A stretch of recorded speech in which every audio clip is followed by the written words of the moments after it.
The U.S. Supreme Court will hear oral arguments on Thursday morning in the high-stakes case that will probably determine whether Donald Trump is eligible to run for president this year.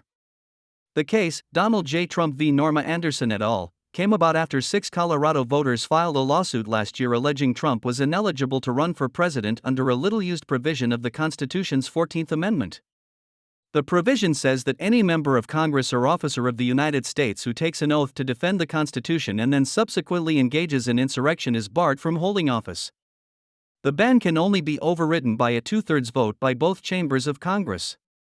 Republican National Committee wants Nikki Haley to drop out to boost funds. Trump's conduct during the January 6 Capitol attack disqualifies him from holding federal office, the Colorado voters claimed in their suit, filed last year in state court. After a 5-day trial, a judge found Trump had engaged in insurrection, but was not an officer of the United States and declined to remove him from the ballot. In a 4-3 decision in December, the Colorado Supreme Court reversed that ruling and barred him from the ballot. The Supreme Court agreed to hear the case in January. While there have been several suits seeking to remove Trump from the ballot, only Colorado and Maine have done so thus far. A Maine judge last month ordered the Secretary of State there to hold off on excluding Trump until the U.S. Supreme Court issued a decision. A decision upholding the Colorado Supreme Court's ruling would not automatically remove Trump from the ballot across the country. While some states have rebuffed efforts to remove Trump from the primary ballot, a Supreme Court saying Trump can be disqualified would probably set off a flurry of fast challenges in state courts and other tribunals to disqualify him from the ballot in the general election. It's generally believed that Trump has the upper hand at the court, where conservatives have a 6-3 supermajority and Trump nominated 3 of the justices. Still, experts say there is a high degree of uncertainty over what exactly the court will do because it has chosen not to limit the scope of arguments before it and the issues are so unprecedented. In their briefing to the Supreme Court, Trump's lawyers have claimed there will be chaos and bedlam in the U.S. if a leading presidential candidate is blocked from the ballot.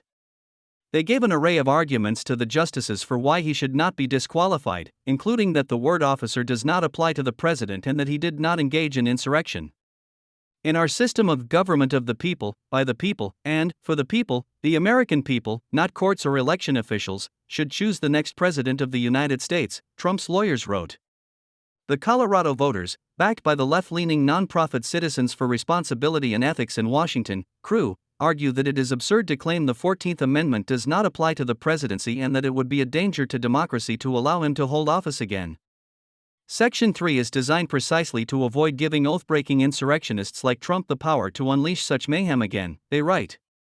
Nobody, not even a former president, is above the law. There is no legal precedent for the case. The justices will be wrestling with the key issues in the case, including whether Trump committed insurrection on January 6 for the first time.